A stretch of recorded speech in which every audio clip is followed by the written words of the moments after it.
నమస్తే పొలిటికల్ వాయిస్కు స్వాగతం. మనతో పాటు సీనియర్ జర్నలిస్టు, ప్రముఖ విశ్లేషకులు, ఇంకా రాజకీయ విశ్లేషకులు, సామాజిక విశ్లేషకులు ఏదైనా చెప్పొచ్చు, రాకా సుధాకర్ గారు మనతో ఉన్నారు. దేశవ్యాప్తంగా జరిగినటువంటి ఎన్నికల ఫలితాల తర్వాత కొన్ని విషయాలను ప్రత్యేకంగా చర్చించాలని అనిపించింది. వెంటనే వారు ఒప్పుకున్నారు. రాకా గారు నమస్తే. నమస్తే సార్, నరేంద్ర మోడీ గారి శకం ఎన్నికల ఫలితాలను పరిశీలించిన తర్వాత నరేంద్ర మోడీ గారి శకం ముగిసిపోయిందని మనం చెప్పుకోవచ్చా? వాస్తవానికి నరేంద్ర మోదీ వయస్సు ప్రస్తుతము 73 సంవత్సరాల వయసు ఉంది. మనం గనక మరొక 5 సంవత్సరాలు వేసుకుంటే ఆయన 78 ఇయర్స్ అవుతారు. నెక్స్ట్ 5 ఇయర్స్ పరిధిని కనుక ఆయన పూర్తి చేసుకుంటే దేశ చరిత్రలో ఇంత సుదీర్ఘ కాలము పరిపాలించినటువంటి మరొక నాయకుడు మన దేశ చరిత్రలో లేరు. అంటే కేంద్ర స్థాయిలో, జాతీయ స్థాయిలో 2029 తర్వాత ఇది అడగవలసినటువంటి ప్రశ్న. ఎందుకంటే 2029 వరకు కూడాను నరేంద్ర మోదీయే ప్రధానమంత్రి. ప్రస్తుతం ఉన్నటువంటి ఇండికేషన్స్ని బట్టి చూస్తే 5 ఏళ్ల పాటు ఆయనే ఉండేటట్టుగా కనిపిస్తున్నారు. కాబట్టి నరేంద్ర మోదీ శకము ఉందా, కొనసాగుతుందా, లేకపోతే ముగుస్తుందా అన్నటువంటి ప్రశ్న 2029లో అడగాలి. ఓకే, ఇది మౌలికమైనటువంటి మొట్టమొదటి అంశము. రెండవది, ఈసారి వచ్చినటువంటి ఎన్నికల ఫలితాల్లో బీజేపీ సొంతంగా బలం సంపాదించుకోలేని కారణంగా నరేంద్ర మోదీ కరిష్మా లేదు అన్నటువంటి ఒక వాదన వినిపిస్తుంది. నేను దాని విషయంలో కూడా నా అభిప్రాయం ఏంటంటే, నరేంద్ర మోదీ అనేటటువంటి ఫ్యాక్టర్ కనుక లేకపోతే ఈసారి ఉన్నటువంటి యాంటీ ఇన్కంబెన్స్లో బీజేపీకి ఇంకా తక్కువ సీట్లు వచ్చేవేమో. ఓకే, ఎందుకంటే బీజేపీ యొక్క కోర్ సీట్లు ఏవైతే ఉన్నాయి ఈ దేశంలో గత అనేక సంవత్సరాలుగా బీజేపీ ఓడిపోయినటువంటి సీట్లు ఏవైతే ఉన్నాయో, బేస్ లైన్ ఏదైతే ఉందో అరౌండ్ 200 సీట్స్ ఉన్నాయండి. ఒక 200 సీట్లలో బీజేపీ గత ఒక 17-18 సంవత్సరాలుగా ఓటమి చెందినటువంటి, అంటే బీజేపీ కంటిన్యూస్గా గెలుస్తూ వస్తున్నాయి. ఒక 200 సీట్స్ ఉన్నాయి. ఈ 200 సీట్స్లో కూడాను కొన్ని సీట్లలో తక్కువ మెజార్టీతో గెలిచింది. కాబట్టి ఒక 180 is the base of the BJP. 240 దాకా దాన్ని లాగి తీసుకుని రావడంలో మోదీ ఖచ్చితంగా ఒక ఫ్యాక్టర్గా పనిచేశారు.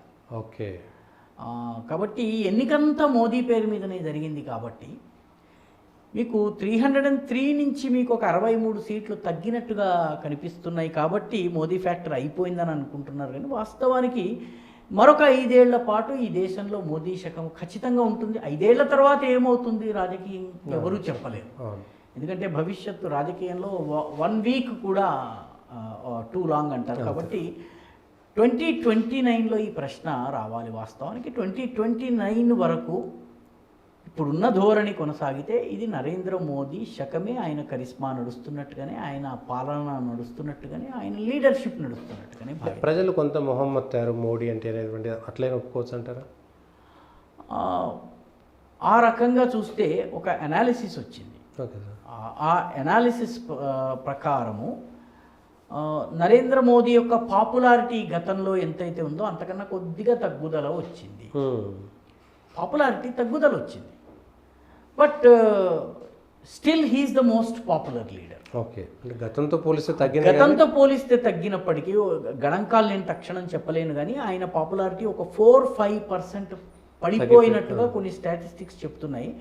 బట్ 4-5% పడిపోయినా కూడా he's the most popular leader. ఈరోజు కూడా దేశమంతటా కూడా సర్వమాన్య నాయకుడిగా ఉన్నది ఆయనే. ఫాల్ ఖచ్చితంగా వచ్చింది, లేకపోతే 63 సీట్లు తగ్గవు. కొంత ఫాల్ వచ్చింది. కానీ ఆ ఫాల్ బీజేపీ ప్రభుత్వము ఏర్పాటు కాలేనంతగా ఫాల్ రాలేదు. కాబట్టి నరేంద్ర మోదీ ఫ్యాక్టర్ ఎంతో కొంత ఇప్పటికీ అది పనిచేస్తోంది. కాబట్టి ఈ లెవెల్కి పార్టీ సొంత బలము అరౌండ్ 200 సీట్స్ ఉన్నాయి. నరేంద్ర మోదీ ఆ తర్వాత ఈసారి ఎన్నికల్లో ఉన్నటువంటి కూటములు, రకరకాల ఈ కాంబినేషన్స్ అన్నీ కలిపి ఇది 240 వరకు వెళ్ళుండొచ్చు. ఎన్డీఏ అంతా కలిపి మీకు అరౌండ్ 300, 1-2 సీట్లు అటు ఇటుగా 300 సీట్ల వరకు రావచ్చును. ప్రస్తుతానికైతే ఇది చాలా సుస్థిరమైనటువంటి ప్రభుత్వం లాగానే కనిపిస్తుంది. ప్రెషర్స్ అండ్ పుల్స్ పెద్దగా ఉంటాయని నాకు అనిపించటం లేదు. కాబట్టి మరొక 5 ఏళ్ళు మోదీ శకం ఉంది. కొద్దిగా పాపులారిటీ పడిపోయినప్పటికీ ఈ 5 ఏళ్లలో పాపులారిటీని రిక్యూప్ చేసుకోవడానికి కావలసినటువంటి అవకాశం ఉంది. అవును, ఇది గమనించాల్సినటువంటి విషయం. భారతీయ జనతా పార్టీలో అంతర్గత సమస్యలు మొదలవడానికి ఆస్కారం లేదంటారా? సమస్యలు లేని పొలిటికల్ పార్టీ ఉండదండి. అంటే మోడీకి వ్యతిరేకంగా, మోడీ నాయకత్వానికి వ్యతిరేకంగా నా ఉద్దేశంలో.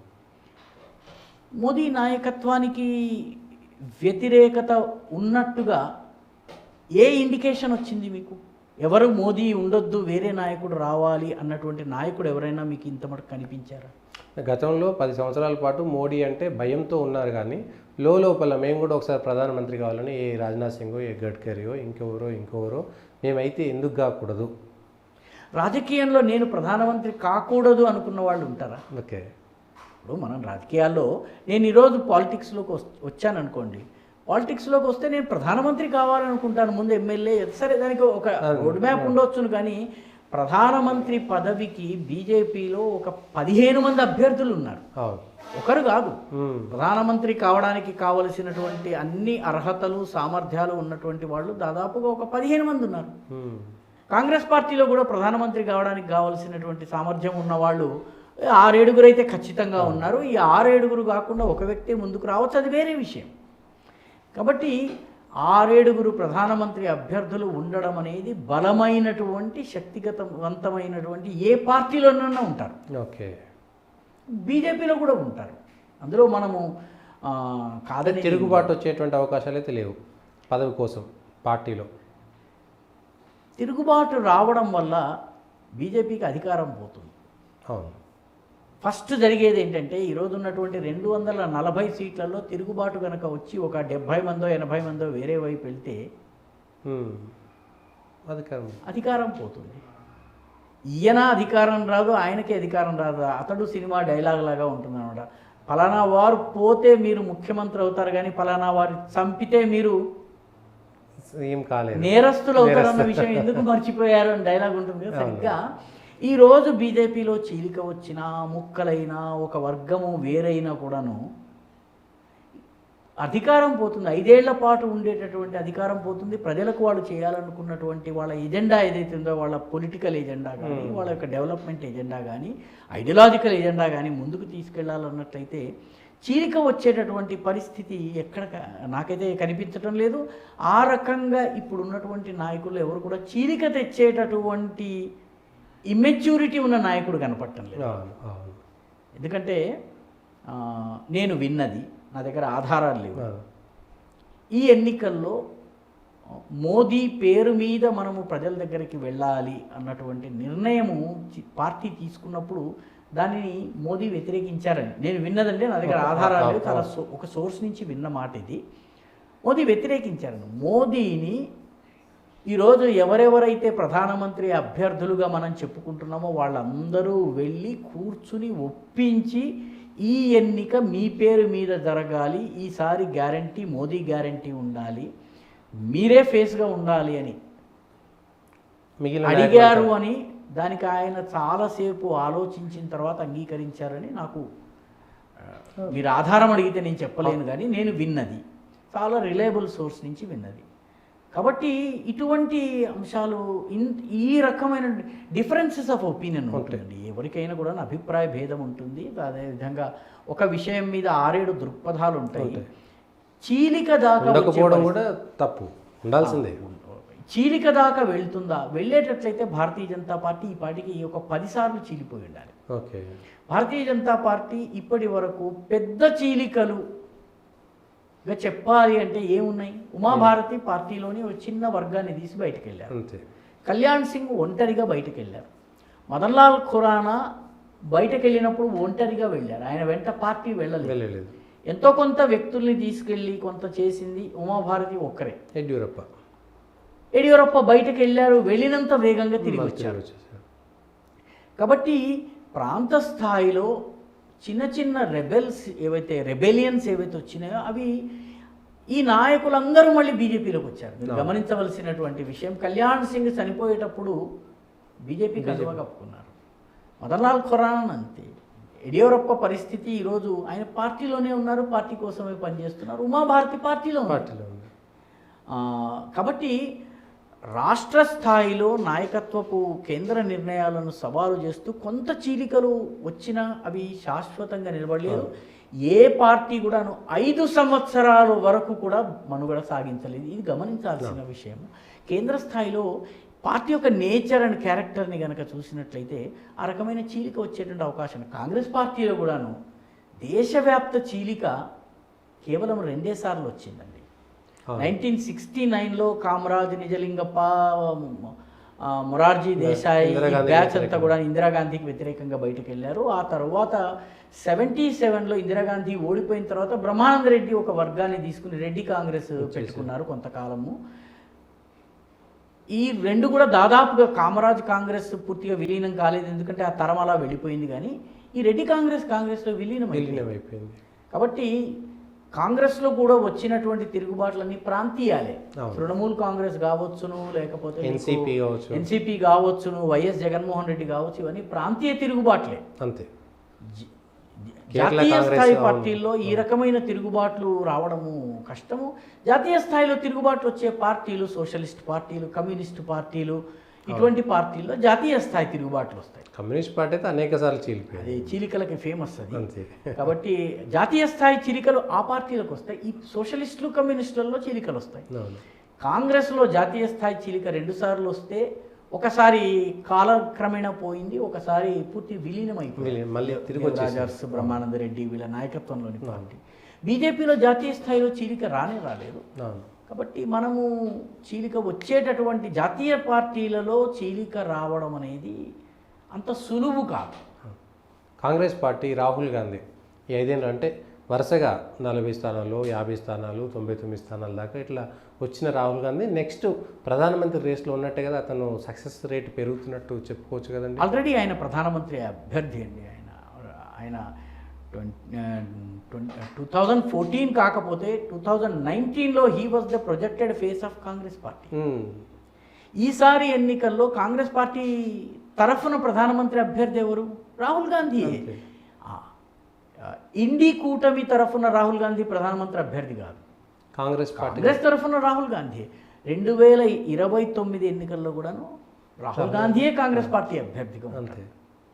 అంటే అతను మెచ్యూరిటీ వచ్చింది, ఇప్పుడు 99 వచ్చింది కాబట్టి నెక్స్ట్ అధికారం దిశగా కాంగ్రెస్ రాహుల్ నాయకత్వంలో 2029లో రావడానికి అవకాశం ఉంది. ఇంకేం లేదు, అయిపోయింది. బీజేపీ కూడా ఇక 15 ఏళ్ళు అయిపోతుంది, వాళ్ళది కూడా జనాలకు కొంచెం ఇబ్బంది అవుతుంది. యాంటీ ఇన్కంబెన్సీ ఒక 15 సంవత్సరాలు పరిపాలించిన తర్వాత క్రమేపీ పెరుగుతుంది, అందులో సందేహం లేదు.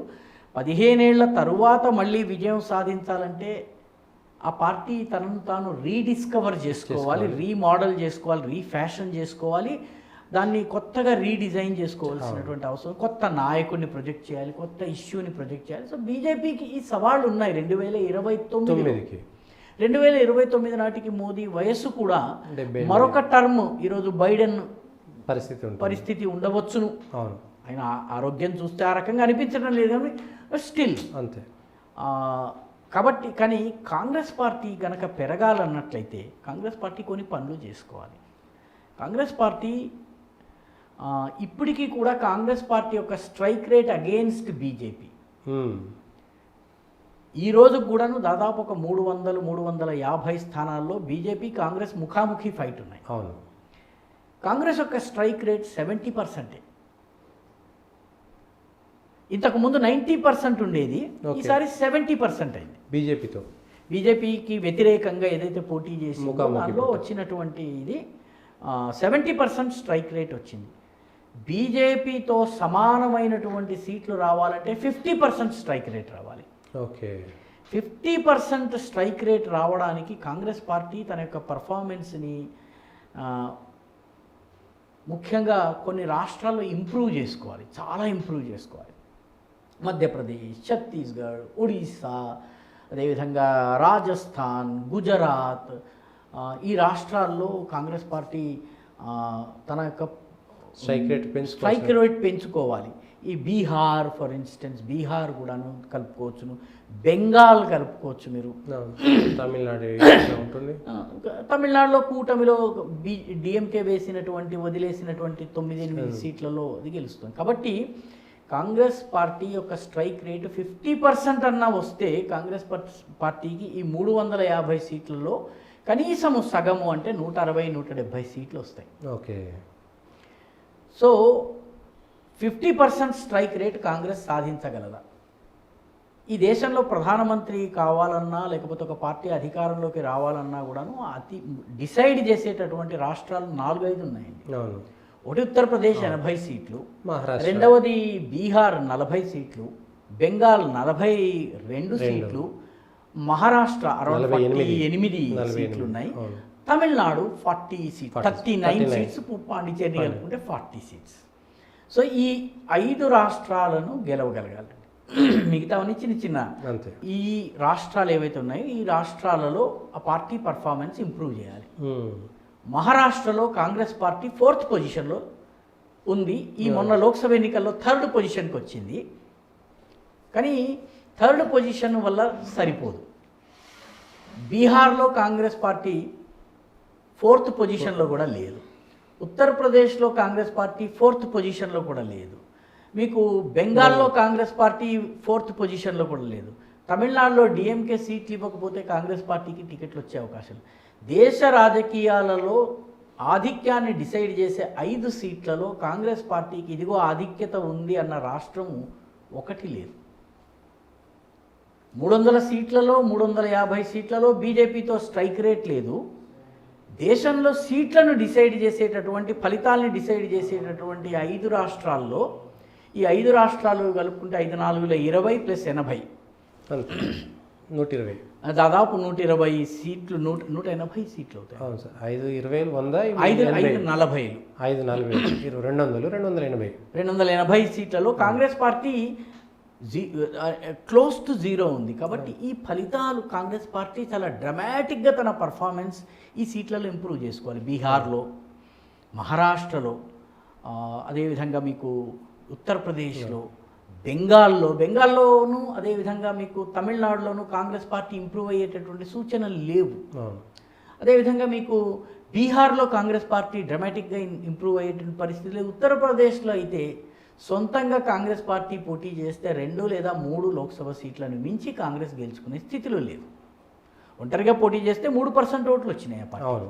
ఈసారి సమాజ్వాదీ పార్టీ ఓట్లు ట్రాన్స్ఫర్ అయినాయి.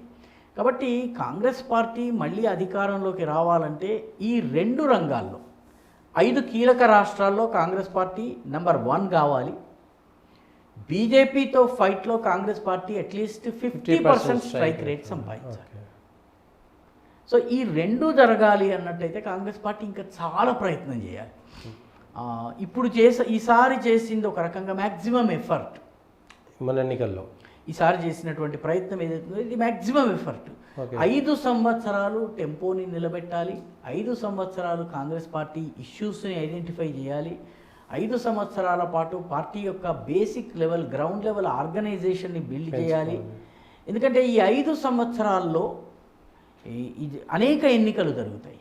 ఈ ఎన్నికలు రాష్ట్రాల ఎన్నికలు జరుగుతాయి. వీటన్నిటి ఫలితాలు, వీటన్నిటి ఆధారంగా బీజేపీకి తన ఇమేజ్ని ఇంప్రూవ్ చేసుకునే అవకాశం ఎంతుందో అంతగా కాంగ్రెస్కి లేదు. ఎందుకంటే పని చేసి చూపించే అవకాశం ఉంది. ఫెయిల్ అయిందనుకోండి బీజేపీ పడిపోతుంది. కాబట్టి కాంగ్రెస్ పార్టీ ఈసారి గెలుచుకున్న 99 సీట్ల నుంచి కనీసము 180 సీట్లకు వెళ్ళకపోతే మిత్రపక్షాలు కాంగ్రెస్ ప్రధానమంత్రిని అంగీకరించవు. మిత్రపక్షాలు కాంగ్రెస్ ప్రధానిని అంగీకరించాలంటే కనీసం 180 సీట్లు లేదా 170 సీట్లు రావాలి.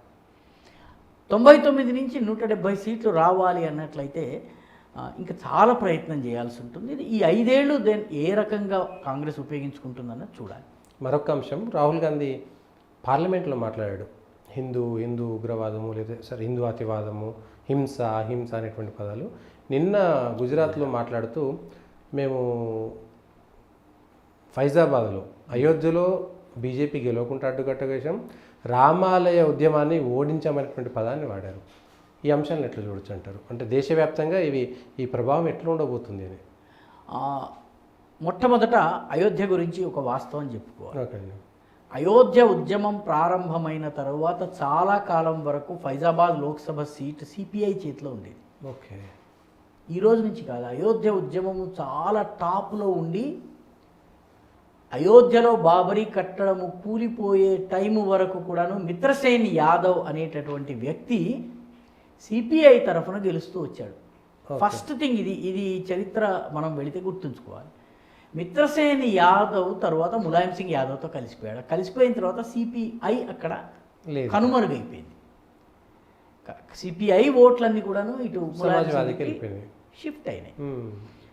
కాబట్టి మీరు బీజేపీ అక్కడ వరుసగా 2 సార్లు గెలిచింది 2014, 2019 మాత్రమే లల్లు సింగ్ గెలిచినటువంటి సీట్లవి.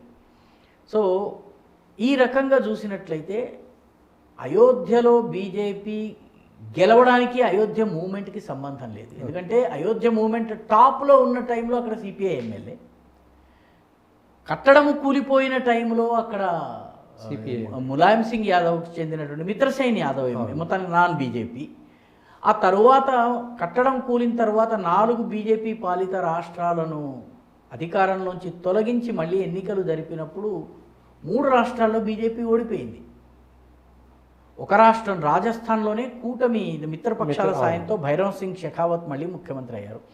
దీని అర్థం ఏంటి? అయోధ్య ఉద్యమానికి పొలిటికల్ ఫార్చ్యూన్స్కి రాజకీయ అవకాశాలకు దీనికి సంబంధం లేదు. ఇది మొట్టమొదట అర్థం చేసుకోవలసినటువంటి విషయం. అయోధ్య అనేది ఓవరాల్ హిందూ సెంటిమెంట్ని రైజ్ చేయవచ్చు, కానీ ప్రాపర్ అయోధ్య కానీ లేకపోతే అయోధ్య సంఘటన తరువాత జరిగిన ఎన్నికల్లో కానీ బీజేపీ విజయం సాధించలేదు.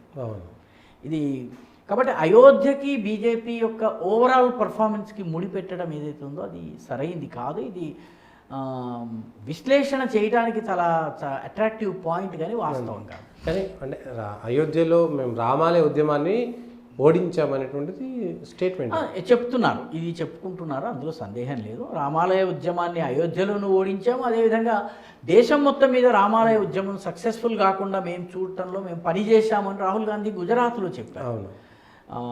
దీని అర్థం ఏంటంటే రానున్న రోజుల్లో రాహుల్ గాంధీ యొక్క నమ్మకము Hindu society votes can be divided on caste lines అన్నటువంటి సాహసము, నమ్మకం పెరుగుతోంది. ఓకే, ఈ రకమైన స్టేట్మెంట్ ధైర్యంగా ఎందుకు ఇస్తున్నారు? ఎందుకంటే ఇదే నాయకుడు ఒక 3 ఏళ్ల క్రితం వరకు మై జనేవుధారి బ్రాహ్మణు, మై కౌండిన్య గోత్రక బ్రాహ్మణు, మై కశ్మీరీ కౌల్ బ్రాహ్మణు అని ఆ గుడికి వెళ్ళి బొట్టు పెట్టి ఈ గుడికి వెళ్ళి బొట్టు పెట్టినటువంటి నాయకుడు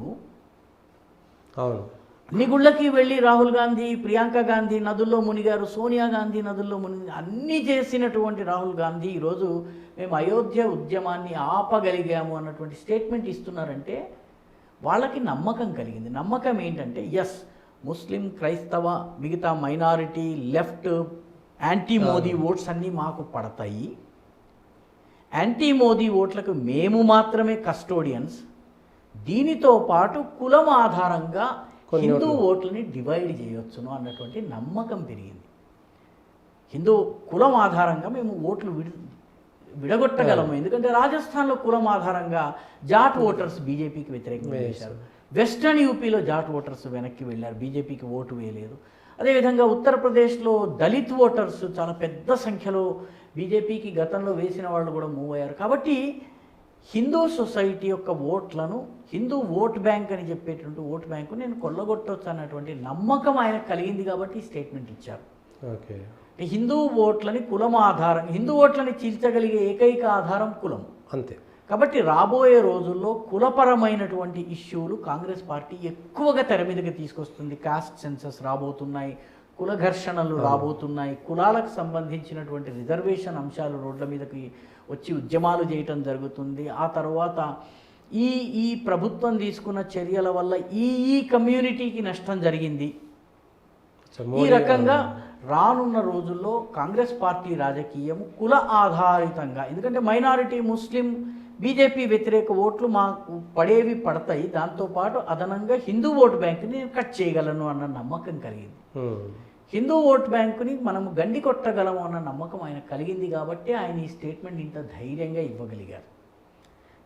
ఆయనకు అనిపిస్తున్నది కూడాను. గుజరాత్లో ఇది గతంలో ఒకసారి కాంగ్రెస్ చేసింది. మీరు 2017 అసెంబ్లీ ఎన్నికల సమయంలో ఆ 99 సీట్లే బీజేపీకి వచ్చినాయి. పటేల్ ఓట్లను హార్దిక్ పటేల్ ద్వారా, ఓబీసీ ఓట్లను అల్పేష్ ఠాకూర్ ద్వారా, దళిత్ ఓట్లని జిగ్నేష్ మేవానీ ద్వారా కట్ చేయించినప్పుడు మీరు గమనించవలసిన విషయం ఏంటంటే నరేంద్ర మోదీ 240 సీట్లు వచ్చినప్పుడు ఏడవలేదు. గుజరాత్లో 99 సీట్లు వచ్చినప్పుడు ఆయన కన్నీరు పెట్టుకున్నారు. గొంతు ఆయనది పూర్తిగా బొంగురుపోయింది మాట్లాడుతున్నప్పుడు, విక్టరీ ర్యాలీలో మాట్లాడుతున్నప్పుడు. ఎందుకంటే కులం ఆధారంగా ఓట్లు అక్కడ చీలినాయి. అవును. కాబట్టి రాబోయే రోజుల్లో కుల రాజకీయాలను కాంగ్రెస్ చాలా పెద్ద ఎత్తున తీసుకుని రాబోతోంది. పెద్ద ఎత్తున కాస్ట్ సెన్సస్కి సంబంధించిన అంశాలను ప్రజల్లోకి తీసుకొస్తుంది. అధికారంలో ఉన్నటువంటి 3 రాష్ట్రాల్లో కాస్ట్ సెన్సస్ తీసుకొచ్చే అవకాశం లేదు. కానీ కాస్ట్ సెన్సస్ని ఒక టాకింగ్ పాయింట్గా కాంగ్రెస్ చేయవచ్చును, కుల రాజకీయాలు చేయవచ్చును, చిన్న చిన్న కులాలకు చెందిన నాయకుల్ని ప్రమోట్ చేయవచ్చును. బ్రాడ్ హిందూ ఫోల్డ్ నుంచి కులాల్ని పక్కకు లాగే ప్రయత్నం జరుగుతుంది. ఆ ధైర్యం ఏదైతే వచ్చిందో ఆ ధైర్యానికి ఈ స్టేట్మెంట్ ప్రతీకగా నేను చూస్తున్నాను. Okay sir. ఇంకా తెలంగాణ రాజకీయ భవిష్యత్తు ఎట్లా ఉండబోతుంది, ఆంధ్ర, ఈ 2 అంశాలను ఒకసారి ఓవరాల్గా అయినా పర్లేదు. తెలంగాణ, ఆంధ్ర. తెలంగాణలో రాజకీయాలను ఇప్పుడు చూస్తున్న దాన్ని రాజకీయమైనటువంటి డెవలప్మెంట్స్ ఎట్లా ఉండబోతున్నాయి అంటారు పొలిటికల్గా? ఈ రోజుకైతే కాంగ్రెస్ పార్టీది పై చెయ్యి, అందులో సందేహం లేదు. ఎందుకంటే మొన్న లోక్సభ ఎన్నికల్లో కూడాను అసెంబ్లీ సెగ్మెంట్ల వారీగా చూస్తే 64 సీట్స్లో కాంగ్రెస్ పార్టీ ఫస్ట్ పొజిషన్లో ఉంది. దాదాపుగా అన్నే సీట్లు ఉన్నాయి. సీట్లు కొన్ని అటు ఇటు అయ్యి ఉండవచ్చును, కానీ ఓవరాల్గానైతే ఉదాహరణకి మంచిర్యాల, పటాన్చెరు కాంగ్రెస్ గతంలో గెలిచింది. ఈసారి అక్కడ బీజేపీ టాప్ పొజిషన్లో ఉంది. ఇలా సీట్లు మారచ్చు, కానీ 64 సీట్స్లో ముందుంది. రెండవది, కాంగ్రెస్ పార్టీ వరకు ఉన్నటువంటి రెండవ అడ్వాంటేజెస్ పొజిషన్ ఏంటంటే మొత్తము ఈస్ట్ తెలంగాణ బ్లాక్గా కాంగ్రెస్ చేతుల్లో ఉంది. ఈ 8 సీట్లలో 5 సీట్లలో కాంగ్రెస్ మెజారిటీ 2 లక్షల కన్నా ఎక్కువ. 2 లక్షల మెజారిటీ అనేది డిఫీట్ చేయడం కష్టం.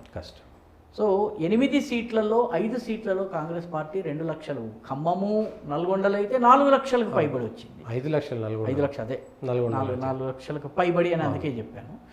So more than 4 lakhs, it would be 5 or 6. So ఈ రకంగా చూసినట్లయితే కాంగ్రెస్ గెలిచిన చోట్ల చాలా కంఫర్టబుల్ పొజిషన్లో ఉంది. రెండవది, బీజేపీ గెలిచిన సీట్లని మీరు తీసుకున్నట్లయితే బీజేపీ ఇప్పుడు ఒక 44-45 సీట్లలో మొదటి పొజిషన్లో ఉంది. 64-45. కాబట్టి మీకు ఇప్పుడు ఖచ్చితంగా చూసినట్లయితే ఆ డిఫరెన్స్ మీకు ఒక 5% ఓట్ డిఫరెన్స్ ఉంది. ఈ 5% ఓట్ బీజేపీ ఎక్కడి నుంచి సంపాదిస్తుంది అనేది బీజేపీ ముందున్న సవాలు. బీజేపీకి ఇంకొక డేంజర్ కూడా ఉంది. బీజేపీ గెలిచినటువంటి సీట్లలో కేవలం 2 సీట్లలో మాత్రమే 2 లక్షల కన్నా ఎక్కువ మెజారిటీ వచ్చింది. ఒకటి మల్కాజ్గిరి, ఒకటి కరీంనగర్. మిగతా ఒక ధర్మపురి అరవింద్ బహుశా 1,30,000 ఓట్లు సంపాదించుకున్నారు. కాబట్టి 2 సీట్లలోనే, ఇక్కడ 5 సీట్లలో, ఇక్కడ 2 సీట్లలో, కాబట్టి ఇద్దరికి 8 సీట్లు వచ్చినప్పటికీ బీజేపీ గెలిచినటువంటి సీట్లలో ఒక సీటు 4,000 ఓట్లతోటే నెగ్గింది. పాలమూరు ఒక సీట్ అది కేవలం 38 ఓట్లతోటే ఓడిపోయింది. కాబట్టి అది అటు ఇటుగా ఉన్నటువంటి సీటు. కాబట్టి బీజేపీకి తూర్పు తెలంగాణలో ఎదగవలసినటువంటి అవసరం ఉంది. ముఖ్యంగా తూర్పు తెలంగాణ, ఖమ్మం, నల్గొండ, నాగర్ కర్నూలు, ఈ ప్రాంతాలు ఏవైతే ఉన్నాయో, మహబూబాబాద్, ఈ ప్రాంతం అంతా కూడాను బీజేపీకి ఇంకా చాలా ఎదగవలసిన అవసరం ఉంది. ఎందుకంటే విక్టరీ మార్జిన్స్ చూసినట్లయితే మీకు బీజేపీ రెండవ పొజిషన్లో దాదాపు 17 స్థానాల్లో 15 స్థానాల్లో రెండో స్థానం, బహుశా ఒక ఖమ్మము, మహబూబాబాద్ వదిలేస్తే 15 స్థానాల్లో అయితే 1 లేదా 2 స్థానాల్లో ఉంది. So on paper it looks quite formidable. కానీ వాస్తవానికి మీరు మైక్రో లెవెల్లో చూసినట్లయితే బీజేపీ ఫస్ట్ పొజిషన్లో ఉంది 44. కాబట్టి ఓవరాల్గా నాకు అనిపిస్తుంది ఏంటంటే బీజేపీ ఇంకా చాలా వర్క్ చేసి ఈ 5% డిఫరెన్స్ ఏదైతే ఉందో దీన్ని అధిగమించగలగాలి. దీనికి ఓట్లు ఎక్కడి నుంచి వస్తాయి? కొంత కాంగ్రెస్ నుంచి రావాలి, కొంత కొత్త ఓటర్లు రావాలి, కొంత బీఆర్ఎస్ నుంచి రావాలి. సో దీని దిశగా బీజేపీ ప్రయత్నించవలసి ఉంది. అదేవిధంగా ఎక్కడైతే పూర్తిగా వాషౌట్ అయిపోయినాయి, బీజేపీ 2 లక్షలకు పైబడి మెజారిటీతో ఓడిపోయిన సీట్లు ఉన్నాయి, అక్కడ ఇంకా చాలా హార్డ్ వర్క్ చేయవలసినటువంటి అవసరం ఉంది. సో ఇది మనకి బీజేపీ ముందున్నటువంటి సవాలు. బీఆర్ఎస్ ప్రస్తుతం అయితే బీఆర్ఎస్ పూర్తి గ్రాఫ్ పడిపోతున్నటువంటి స్థితిలో ఉంది. నా అంచనా ఏంటంటే బీఆర్ఎస్కి ఒక కోర్ 10-11% ఓట్స్ బీఆర్ఎస్ని ఎప్పుడూ వదిలిపెట్టలేదు. ప్రారంభ దశ నుంచి బీఆర్ఎస్ తక్కువ సీట్లలో పోటీ చేసినటువంటి రోజుల్లో కూడాను, 20 సీట్లు 30 సీట్లలో పోటీ చేసిన రోజుల్లో కూడాను, బీఆర్ఎస్ అభ్యర్థులు లేని చోట కూడాను ఓవరాల్గా వీళ్ళ ఓటు ఏదైతే ఉందో ఒక 10-11% ఓటు వీళ్ళ బేస్ ఓటు ఉంది. దీని మీద ఈసారి వీళ్ళకి అరౌండ్ 16% ఓటు వచ్చింది.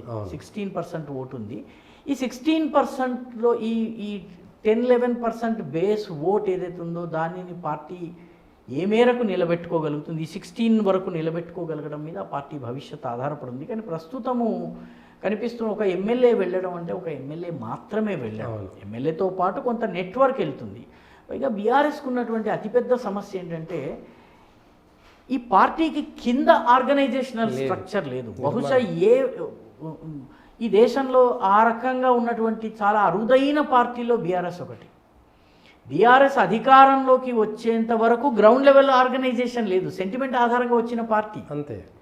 కాబట్టి గ్రౌండ్ ఏజీపీ మీకు ఏజీపీ అస్సాం గణ పరిషత్, అస్సాంలో ఏజీపీ సెంటిమెంట్ మీద వచ్చింది తప్ప సేమ్ ఇక్కడ కూడా అంతే. అస్సాం గణ పరిషత్ ఏదైతే ఉందో సెంటిమెంట్ ఆధారంగా వచ్చింది. ఆ తర్వాత అది మళ్ళీ ఒక 2 సార్లు అధికారంలో వచ్చింది, ఆ తర్వాత కనుమరుగైపోయింది. మినిమము ఇప్పుడు ఒక 5-7% ఓట్లు మాత్రమే ఉన్నాయి. నౌగాం, తేజ్పూర్ ఈ ప్రాంతాల్లో అది పరిమితం అయిపోయిన పార్టీ. ఆ రకంగా నాకు కనిపిస్తున్నది ఇప్పుడు ఉన్నది ఏంటంటే ఈ 16% ఓట్ని పార్టీ ఏ మేరకు నిలబెట్టుకుంటుంది. ఎమ్మెల్యేలు వెళుతున్న కొద్దీ పార్టీ యొక్క సపోర్ట్ బేస్ కొంత వెళ్ళిపోతుంది. పార్టీకి ఇంత మటుకు రిప్రజెంటేటివ్స్గా ప్రజల ముందు కనిపించిన వాళ్ళు ఈరోజు కాంగ్రెస్ నాయకులుగా కనిపిస్తారు. బేసిక్గా గ్రౌండ్ లెవెల్ ఇన్ఫ్రాస్ట్రక్చర్ లేదు. కాబట్టి మీకు రానున్న రోజుల్లో తెలంగాణ సెంటిమెంటు, తెలంగాణకు అన్యాయము, ఇటువంటి ఇష్యూస్ వచ్చే పరిస్థితి లేదు. తెలంగాణ ముందుకు వెళ్ళిపోయింది. ఇప్పుడు ఉదాహరణకి కాంగ్రెస్ ప్రభుత్వము కోస్తా జిల్లాల్లో 3 పోర్ట్లలో మాకు వాటా కావాలని అడిగితే తెలంగాణ ప్రజల రియాక్షన్ ఎలా ఉంది? సర్వసాధారణ తెలంగాణ ప్రజానీకము వేరైపోయిన తర్వాత ఇంకేమిటి పిచ్చి మాటలు అని చెప్పి సర్వసాధారణ ప్రజానీకం అంటున్నారు. అవును. సో తెలంగాణ ప్రజలు మూవ్ ఆన్ అయ్యారు. తెలంగాణ ఇచ్చిన కారణంగా, తెచ్చిన కారణంగా ఏదైతే సెంటిమెంటల్ స్ట్రెంగ్త్ ఏదైతే ఉండిందో అది అయిపోయింది. ఆ చెక్ యొక్క పే బై డేట్ అయిపోయింది, ఇంకా బలం ఆధారంగానే అంతే. ఇంకా కాబట్టి ఇప్పుడు బేసిక్గా వాళ్ళ యొక్క స్ట్రెంగ్త్ ఏదైతే ఉందో ఆ 10-11%, ఇప్పుడు 16% కూడా 10-11కి పడిపోయినా నేను ఆశ్చర్యపోను. కాబట్టి మీకు కొందరు మిత్రులు లోకల్ బాడీ ఎలక్షన్స్లో బీఆర్ఎస్ ప్రభావం చూపుతుందని అంటున్నారు, కానీ బీఆర్ఎస్ ఆ ప్రభావం కూడా చూపే పరిస్థితి ఉండకపోవచ్చు. బీజేపీ ఏ మేరకు పెరుగుతుంది అన్నది ఇక్కడ ముఖ్యమైనటువంటి అంశం. ఎందుకంటే బీఆర్ఎస్ ఓటర్లలో, కార్యకర్తల్లో చాలా పెద్ద సెక్షన్ బీజేపీ వాళ్ళు. తెలంగాణ ఉద్యమం ఆ మధ్య నేను నాచగిరి నరసింహస్వామి గుడి దగ్గర ఒక హిందూ సమ్మేళనంలో మాట్లాడటానికి నేను వెళ్ళాను. ఆ గ్రామంలో ఒక 17 మంది సర్పంచులు లేదా సర్పంచ్ భర్తలు వచ్చారు. 17 మంది, అందరూ కూడా బీఆర్ఎస్ నాయకులు. వాళ్ళందరూ మేము మొదటి కరసేవకి వెళ్ళాము, రెండో కరసేవకి వెళ్ళాము, అద్వానీ రథయాత్రలో పాల్గొన్నాము, నేను ఏబీవీపీలో పలానా బాధ్యతలో పనిచేశాను, ఇప్పటికీ నేను గురుదక్షిణ ఇస్తాను ఆర్ఎస్ఎస్లో అని చెప్పినటువంటి వాళ్ళు 17 మందికి 17 మంది they're all BRS functionaries at the ground level. కాబట్టి ఇది బీఆర్ఎస్ వరకు ఈరోజు బీఆర్ఎస్తో నిలబడ్డటువంటి బ్యాచ్ ఏదైతే ఉందో ఇది ఫార్మర్ బీజేపీ. బీఆర్ఎస్తో నిలబడ్డ కమ్యూనిస్ట్ బ్యాచ్ ఏదైతే ఉందో దానికి కాంగ్రెస్ వైపు వెళ్ళడానికి పెద్ద ఇబ్బంది లేదు. అవును, వెళ్ళిపోవడానికి వాళ్ళకి, ఎందుకంటే వాళ్ళకి ఆల్రెడీ కొంత ఫేసెస్ ఉన్నాయి, కనెక్షన్స్ ఉన్నాయి, కాంటాక్ట్స్ ఉన్నాయి. సో ఈ గ్రౌండ్ కూడా స్లిప్ అయినట్టయితే బీఆర్ఎస్ యొక్క భవిష్యత్తు 10-11% కోర్ ఓట్ అది పోతుందని నేనైతే అనుకోను. ఎందుకంటే తెలంగాణ వాదాన్ని కోర్గా భావించి నిలబడేటువంటి ఓటర్లు ఉన్నారు. కాబట్టి దిస్ ఈజ్ వన్ గెలిచేంత సిచ్యువేషన్ రాదు ఇప్పటికీ. ఈసారి లోక్సభ ఎలక్షన్స్లోనే కేటీఆర్ సీట్లో బీజేపీ నెంబర్ 1 పొజిషన్లో, కేటీఆర్ సీట్లో నెంబర్ 1 పొజిషన్లో బీజేపీ ఉంది. అండ్ హరీష్ రావు యొక్క మెజారిటీ మొట్టమొదటిసారి 60,000కు తగ్గని మెజారిటీ, ఈసారి 2000. ట్రబుల్ షూటర్ అనే పేరు ఉన్నటువంటి his majority has been the largest majority ఈ రోజు వరకు ఆయన మెజారిటీని తిరుగులేనివి. కేసీఆర్ కన్నా ఎక్కువ ఓట్లతో గెలిచిన వ్యక్తి తన కాన్స్టిట్యున్సీలో 2000 ఓట్స్ అంటే ఓకే, మోదీ ఫ్యాక్టర్ ఇవన్నీ కూడా వర్క్ చేసి ఉండవచ్చును. నేను సిద్దిపేటలో 4-5 సభల్లో నేను చూసినప్పుడు నాకు ఆ వాతావరణం చూస్తే ఈసారి మార్పు కనిపించింది. ఈ మార్పు అసెంబ్లీ ఎలక్షన్స్కి ఉంటుంది ఉండదు, ఏదేమైనప్పటికీ కూడాను బీఆర్ఎస్ 1వ పొజిషన్లో ఉన్నటువంటి అసెంబ్లీ సెగ్మెంట్స్ 3. అవును, ఈ రోజున యాజ్ ఆన్ టుడే లోక్సభ దీని ప్రకారం చూస్తే సో పార్టీ డిక్లైన్ అయిపోయింది. ఏ ఇష్యూతో ప్రజల ముందుకు వెళ్తుంది? ప్రధానమైన ఇప్పుడు బహుజన్ సమాజ్వాదీ పార్టీ కావచ్చు. బహుజన్ సమాజ్వాదీ పార్టీ యొక్క దళితవాదాన్ని చంద్రశేఖర్ రావణ్ తీసుకున్నాడు. బహుజన్ సమాజ్వాదీ పార్టీ యొక్క ఓటర్లలో జాటవ్ ఓటర్స్ని బీజేపీ తీసుకుంది. బీహార్ లాంటి ప్రాంతాల్లో బహుజన్ సమాజ్ పార్టీ వేళ్ళూనుకోలేకపోతుంది, ఎందుకంటే ఎల్జేపీ ఉంది, జీతన్ రామ్ మాజీ హిందుస్థానీ అవామ్ పార్టీ ఉంది. అస్సాంలో అస్సామియా కల్చర్ గురించి ఏజీపీ ఏదైతే మాట్లాడుతుంది ఇప్పుడు అది బీజేపీ మాట్లాడుతోంది. సో గ్రాడ్యువల్లీ ఏం జరుగుతున్నదంటే ఎక్కడెక్కడైతే ఈ స్థానిక అంశాలు సెంటిమెంటల్ ఇష్యూస్ లేవో అక్కడ ఇంకా ఈ పార్టీలకు మనుగడ ఉండదు. ఏజీపీకి ఈరోజు కూడా 6-7% ఓట్స్ ఉన్నాయండి. 6-7%. మీకు జార్ఖండ్లో ఇంకా ఆర్జేడీకి కొన్ని సీట్లు ఆర్జేడీ 2 సీట్లు అసెంబ్లీలో గెలుస్తూనే ఉంటుంది. కాబట్టి ఆ బీహార్ని ఆనుకున్నటువంటి, కాబట్టి బీఆర్ఎస్కి యాజ్ ఆఫ్ నౌ ఆ 10-11% కోర్ ఓటు ఉండొచ్చును. 10-16% ఓట్ల వల్ల అవి డిఫ్యూజ్డ్ ఓట్స్, అన్ని రాష్ట్రమంతా అవును పంచుకున్న ఓట్ల వల్ల ఆ పార్టీకి భవిష్యత్తు ఉండదు. ఈరోజు ఓవైసీకి 3% ఓట్లు వచ్చినా 7 సీట్లు గెలుస్తున్నాడు. బీజేపీకి 19% ఓట్లు వచ్చినా 8 సీట్లు గెలిచింది. కాబట్టి ఫోకస్డ్గా కొన్ని ఏరియాస్లో ఓట్లు గట్టిగా ఉండేటటువంటి పరిస్థితి బీఆర్ఎస్కి ఈ రోజున కనిపించలేదు. సో కేసీఆర్ ఏం చేస్తారో ఆ పార్టీని రివైవ్ చేయడానికి, అంటే మీటింగులు పెట్టి విందు భోజనాలు పెట్టి పోయేవాళ్ళు పోని అని అన్నంత మాత్రాన పార్టీ రివైవ్ అవుతుంది అనుకోని, రివైవ్ కావడానికి ఆ ఇష్యూ కావాలి. ఆ ఇష్యూ ప్రస్తుతం వాళ్ళకి లభిస్తున్నట్టుగా నాకు కనిపించటం లేదు. కాబట్టి ఓవరాల్గా ముస్లిం ఓటర్స్ చూడండి, కేసీఆర్ యొక్క మొత్తం రాజకీయము ప్రో ముస్లిం రాజకీయం చేశారు. చేసిన తర్వాత కర్పూర హారతి కరిగిపోయినట్టుగా ఒక్క ఎలక్షన్లో వాళ్ళందరూ పక్కకి వెళ్ళిపోయారు. 2023 ఎలక్షన్స్ తర్వాత ఎక్కడ పోయినాయి ముస్లిం ఓట్లు? అంతే. Where are all the Muslim leaders? ఎవరు లేరు ఈ రోజున. కాబట్టి ఆ ఎమోషనల్ ఇష్యూ ఏదో అది ఆ పార్టీ అది గుర్తించి తీసుకుని రాగలదు. బీజేపీకి ఉంది, హిందుత్వ ఇష్యూ ఉంది, డెవలప్మెంట్ ఇష్యూ ఉంది, డబుల్ ఇంజన్ ఇష్యూ ఉంది, అనేక రకాలైనటువంటి ఇష్యూస్, ఫెయిల్యూర్స్ ఉంటాయి, అవతల వాళ్ళ ఫెయిల్యూర్స్ ఉన్నాయి. అవతల వాళ్ళ ఫెయిల్యూర్స్ని బీజేపీ ఈరోజు క్యాపిటలైజ్ చేసుకునే స్థితిలో ఉంది బీఆర్ఎస్ కన్నా. కాబట్టి బీఆర్ఎస్ ఏం చేస్తుంది ఇప్పుడు? గత 6 ఏళ్ళ కేసీఆర్ వచ్చి రోడ్డు మీద కూర్చొని కొట్లాట చేయాలి. ఏ రోజు రోడ్డు మీదకి వచ్చి కొట్లాడారు? తెలంగాణ ఉద్యమం టైంలో ఎప్పుడైతే తెలంగాణ ఉద్యమంలో కూడాను రోడ్డు మీదకి వచ్చి కొట్లాడింది సకల జనుల సమ్మె కావచ్చును, లేకపోతే జేఏసీలు కావచ్చును, ఈ విద్యార్థి సంఘాలు కావచ్చును, కొట్లాడినవి తప్పితే, అంటే ఈ మాట చాలామందికి రుచించకపోవచ్చును, బేసిక్గా అంతే చేసినవి తక్కువ ఉన్నాయి. అంటే మనం పబ్లిక్ మీటింగ్స్లో ఉర్రూతలుగే ప్రసంగము, ఒక సెంటిమెంట్ ఆధారంగా ప్రజల యొక్క నాడిని పట్టుకుని చేసినటువంటి అద్భుత ప్రసంగాలు అవి ఏ మాటకు ఆ మాట చెప్పుకోవాలి. తెలంగాణ ఉద్యమాన్ని కేసీఆర్ బిల్డ్ చేసిన పద్ధతి చాలా గొప్ప పద్ధతి. It's a classic study. ఎందుకంటే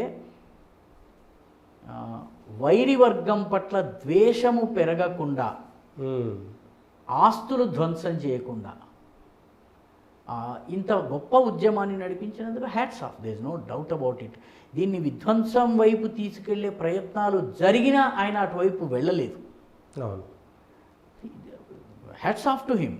బట్ బేసిక్గా తెలంగాణ ఉద్యమ సమయంలో ఏవైతే ఇష్యూస్ కలిసి వచ్చినాయో ఆయనకు ఆల్రెడీ ప్రిపేర్డ్ గ్రౌండ్ ఒకటి ఉండింది. రకరకాల సంస్థలు, సబితా ఇంద్రారెడ్డి గారి హస్బెండ్ ఇంద్రారెడ్డి గారు చేసిన ఉద్యమం కొంత, లేకపోతే నరేంద్ర గారు బయటకు వచ్చి చేసినటువంటి పోరాటం కొంత, తెలంగాణ సాధన సమితి, జయశంకర్ గారు చేసిన వర్క్, బీజేపీ యొక్క ఒక ఓటు రెండు రాష్ట్రాల కమ్యూనిస్ట్ గ్రూపులు చేసినటువంటి ఇవన్నీ క్యూములేటివ్గా పొలిటికల్గా దాని యొక్క బెనిఫిట్ ఆయనకి వచ్చింది. కానీ ఇప్పుడు ఆ వాతావరణం లేదు.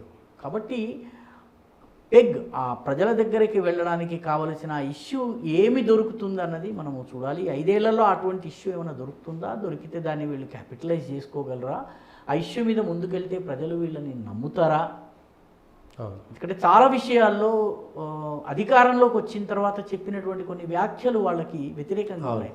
మేము ఈ ఉద్యమం అయిపోయింది, మేము ఇప్పుడు రాజకీయ పార్టీలా ఉండాలి అన్నటువంటి వ్యాఖ్యని తెలంగాణ ప్రజలు తొందరగా మర్చిపోలేరు. కాబట్టి ఇవన్నీ ఫ్యాక్టర్స్ ఉన్నాయి. కాబట్టి BRS has to do a lot of leg work and lot of తీసుకోవాలి. ఫ్యామిలీల మీద ఉన్నటువంటి అవినీతి ఎక్కువ కాలం ఉండదండి. డిఎంకే మీద వచ్చింది, జయలలిత మీద వచ్చింది, శిబు సోరెన్ మీద వచ్చింది. అవినీతి వేరు, అహంభావం అనేటువంటి పేరు రావడం, కలవకపోవడం. ఈ ఇష్యూస్ ఏవైతే ఉన్నాయో, ఈ అవినీతి ఒక్కటే ఓట్లను రాకుండా చేయదు, అనేక ఫ్యాక్టర్స్ ఉన్నాయి. ఏ సెంటిమెంట్ ఆధారంగా తెలంగాణ ఏర్పడిందో ఆ సెంటిమెంట్ ఈ రోజు లేదు. తెలంగాణ ముందుకు వెళ్ళాలంటే ఏం చేయాలన్నటువంటి రోడ్ మ్యాప్ ఈరోజు కావాలి. దానికి సంబంధించి మన దగ్గర, ఎందుకంటే కాళేశ్వరము ఇవన్నీ మాన్యుమెంటల్ ఫెయిల్యూర్స్ అని రుజువు అయిపోయింది. Rythu Bandhu scheme స్టేట్ని drain of చేసేసింది అన్నది రుజువు అయిపోయింది. దళిత బంధు నాన్ స్టార్టర్ అని తెలిసింది. ఇవన్నీ పథకాలన్నీ కూడాను ప్రజలకి పెద్దగా ఏమీ ఉపయోగపడలేదు అన్నటువంటిది స్పష్టమైపోయింది. కాబట్టి కొత్తగా ఏ ఇష్యూ తీసుకుని వెళ్తారు అంతే. కాబట్టి ఇది ముందున్నటువంటి పెద్ద సమస్య. ఐ థింక్ ఈ మూడు పార్టీల్లోనూ రివైవ్ కావలసినటువంటి అవసరము బీఆర్ఎస్కి అత్యధికంగా ఉంది. అవును, బీజేపీకి కొంత హెడ్ స్టార్ట్ ఉంది. 2029 నాటికి మేజర్ ఇష్యూ రావచ్చును. కాంగ్రెస్ బీజేపీల మధ్యనే పోటీ జరిగినట్టయితే ఒడిశాలో లాగా, అంతే, ఒడిశాలో జరిగినట్టుగా కాంగ్రెస్ వ్యతిరేకత బీజేపీ ఓటుగా, నవీన్ వ్యతిరేకత బీజేపీ ఓటుగా మారింది. అంతే. ముఖ్యమంత్రి ఫేస్ లేకున్నా కూడా అధికారంలోకి రావచ్చని ఒడిశా 20 ఏళ్ళ పోరాటం, ఆల్మోస్ట్ 24 సంవత్సరాల పోరాటం. కాబట్టి ఈ రకంగా ఇక్కడ తెలంగాణలో ఈరోజు బీజేపీకి అడ్వాంటేజెస్ ఉన్నాయి. బీజేపీకి కూడాను వేగము పెంచాలి, పని చేయాలి, ఒక 5-6% ఓట్లను కవర్ చేయాలి. టీఆర్ఎస్కి ఉన్నట్టుగా 11-12% ఓటింగ్ వాళ్ళకు ఉన్నా లేకపోయినా ఉండాల్సినటువంటిది కొంత ఉంది. కాబట్టి బేసిక్గా ముగ్గురులోనూ అత్యంత క్లిష్టమైన పరిస్థితి బీఆర్ఎస్. ఎందుకంటే ఆ పార్టీకి ప్రజల దగ్గరికి వెళ్ళడానికి ఇష్యూ ఈరోజు లేదు. ఈరోజు లేదు, మనుగడే ప్రశ్నార్థకంగా. కాబట్టి ఓటర్లు క్యాడరు, వీళ్ళు క్యాడర్ పెద్దగా లేదు అసలు ఆ పార్టీకి. నేను ఉండేటటువంటి ఏరియాలో బీఆర్ఎస్ కార్యకర్తలు రోడ్ల మీద కనపడటం లేదు, అయిపోయింది. వాళ్ళు ఎప్పుడో ముఖచాటేయడం స్టార్ట్ అయిపోయింది, రోడ్ల మీదకి రావడం లేదు. లాస్ట్ 2023 అసెంబ్లీ ఎన్నికల తర్వాత తిరగలేదు, కార్యకర్తలు కనపడలేదు. అంతకుముందు రోజు కనపడే వాళ్ళు, అటువంటి వాళ్ళు కనపడటం లేదు. అంటే డిమారలైజేషన్ని తొలగించడానికి పార్టీ దగ్గర ఆ మందు ఏదైతే ఉందో సంజీవని, అది ప్రస్తుతం అది వెతుక్కోవాలని, సంపాదించాలి. పార్టీ అఫ్కోర్స్ పూర్తిగా అణగారిపోయిన పార్టీలు కూడాను మళ్ళీ లేచి నిలబడ్డ దాఖలాలు ఈ దేశంలో ఉన్నాయి. అవును, కానీ జాతీయ పార్టీలకు ఉన్నంతగా ప్రాంతీయ పార్టీలకు అంత ఉండకపోవచ్చు. అంటే ప్రాంతీయ పార్టీలో కూడా శివసేన ఒక సమయంలో జీరో అయిపోయింది. అటువంటి పార్టీ మళ్ళీ లేచి నిలబడింది. మీకు ఆ రకంగా చూసినట్టయితే శివసేన నిలబడింది. అదేవిధంగా దుష్యంత్ చౌటాలాకు చెందినటువంటి పార్టీ, ముఖ్యంగా ఓం ప్రకాష్ చౌటాలా పార్టీ 3 ముక్కలు అయిపోయిన తర్వాత కూడా ఒక భాగం లేచి నిలబడగలుగుతుంది. సో ఆ రకంగా చూస్తే ఎంఐఎం కూడాను 1969లో తెలంగాణ ఉద్యమాన్ని వీకెండ్ చేయడం కోసము బ్రహ్మానందరెడ్డి దానికి మళ్ళీ జీవం పోయడంతో ఆ పార్టీ మేల్కొంది. ఈరోజు 1 ఎమ్మెల్యే సీట్ నుంచి ఈరోజు 7 ఎమ్మెల్యే సీట్లు, 1 ఎంపీ సీటు గెలుచుకునేటువంటి స్థాయి ఖచ్చితంగా ఆ పార్టీ సంపాదించి. కాబట్టి రివైవ్ కావడము, దానికి కావాల్సినటువంటి ఆ పెగ్ ఉండాలి. అంటే పెగ్ అంటే వేలాడదీయడానికి, ఆ పార్టీని వేలాడదీయడానికి కావలసినటువంటి మేక్ ఏదైతే ఉందో, ఐడియాలజీని ప్రజల దగ్గర తీసుకెళ్ళడానికి కావాల్సినటువంటి PEG, ఆ పెగ్గు గురించి మాట్లాడటం లేదు నేను. టీఆర్ఎస్ పెగ్ పోతుంది, అది కావాల్సి ఉంటుంది. ఆ ఇష్యూ ఏంటన్నది వీళ్ళు సంపాదించాల్సిన అవసరం. చాలా హార్డ్ వర్క్, రివైవ్ అవుతున్నాయి పార్టీలు. అవును, అంత తొందరగా అవుతుందా? వాళ్ళకి అవకాశాలు వస్తాయి. మమతా బెనర్జీ కూడాను 40 సీట్లకి 40 సీట్లు ఓడిపోయి 1 ఎంపీ కూడాను లోక్సభకి వెళ్ళనటువంటి రోజులు ఉన్నాయి. కమ్యూనిస్టుల చేతిలో ఓడిపోయి. అవును, రివైవ్ చేయొచ్చు పార్టీని, but that issue needs to be found and that network needs to be built. It takes time for BRS. ఇంకొకటి ఆంధ్ర చేసేసుకుంటే ఆంధ్ర పరిస్థితి ఎట్లా ఉండబోతుంది? జగన్ కానీ చంద్రబాబు కూటమి నిలబడబోతుందా? జగన్ రివైవ్ అవుతాడా 5 ఏళ్లలో? సార్, జగన్కి ఈరోజు 39% ఓట్లు ఉన్నాయి. ఈ ఓట్లు జగన్ నుంచి వేరే ఎటువైపు వెళ్తాయి? ఆల్టర్నేట్ లేదు. ప్రత్యామ్నాయం 3 అక్కడే ఉన్నాయి, ఒకటే చోట. జగన్కి ఉన్నటువంటి 39% ఓట్స్ టీడీపీ వైపు వెళ్ళవు, బీజేపీ వైపు వెళ్ళే అవకాశం లేదు, జనసేన వైపు వెళ్ళే అవకాశం లేదు.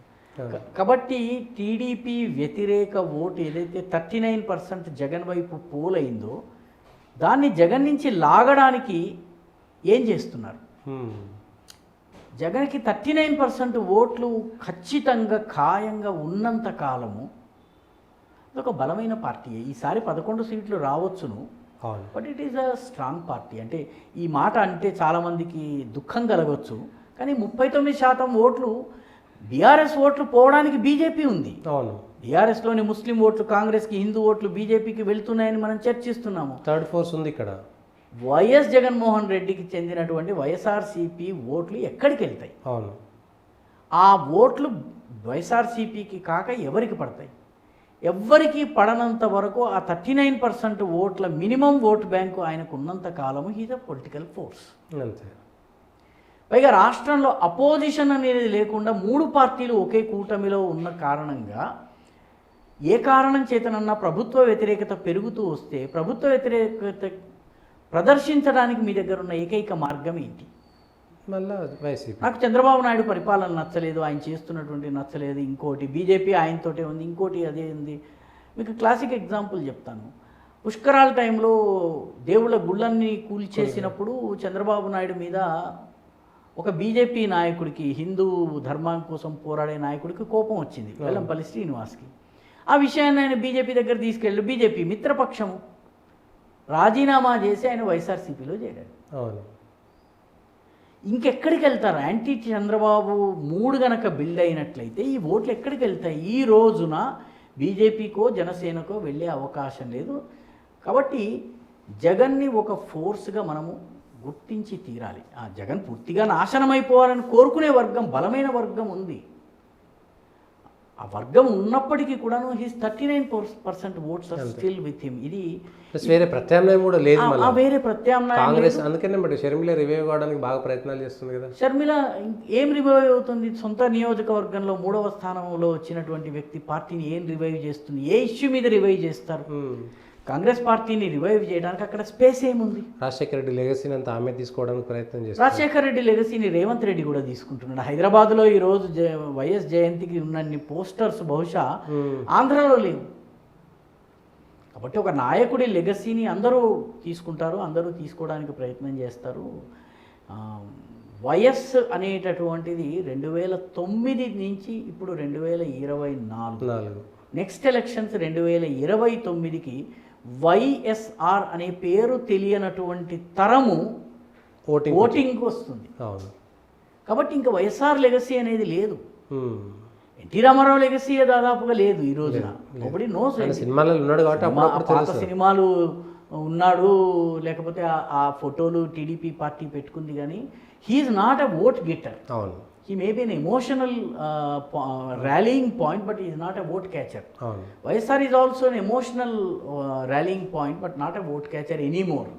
ఇది మనం దృష్టిలో పెట్టుకున్నట్టయితే జగన్కి 39% ఓట్లు ఏవైతే ఉన్నాయో అవి తరగకుండా చెరగకుండా ఉన్నట్లయితే యాంటీ ఇన్కంబెన్సీకి అతను ఒక్కడే వారసుడుగా ప్రతినిధిగా నిలబడతాడు. కాబట్టి 5 ఏళ్ళు పార్టీని నిలబెట్టుకునే దిశగా ఆయన గనక పనిచేస్తే he is still a force in this state అండి. ఓకే. సరే, కేసులు అంటారా, లేకపోతే విక్టిమైజేషన్ అంటారా? ఈ కేసులు విక్టిమైజేషన్ వల్ల ఫలితం ఎంత, సానుభూతి ఎంత అన్నది మనం చూడాల్సిన అవసరం ఉంది. ఎందుకంటే ఇందిరమ్మని జైల్లో పెడితే ఇందిరమ్మ బలపడింది, లాలూని జైల్లో పెట్టిన తర్వాత పార్టీ విజయం సాధించింది, చంద్రబాబుని జైల్లో పెట్టిన తర్వాత పార్టీ విజయం సాధించింది. కాబట్టి జయలలిత జైల్లోకి వెళ్ళి బయటకు వచ్చి ముఖ్యమంత్రి అయ్యారు. కాబట్టి నాకు Revanth Reddy was in jail and ఈ came out and he became Jagan after all 18 నెలలు. కాబట్టి జైల్లో ఉన్నంత మాత్రాన చౌటాలా అంతే. కాబట్టి జైల్లో ఉంటే రాజకీయము ఖతమైపోతుంది అని భావిస్తే అది పొరపాటు అవుతుంది. ఎందుకంటే చంద్రబాబు నాయుడిని కరెక్ట్గా ఎలక్షన్ టైంలో జైల్లో పెట్టారు. అవును.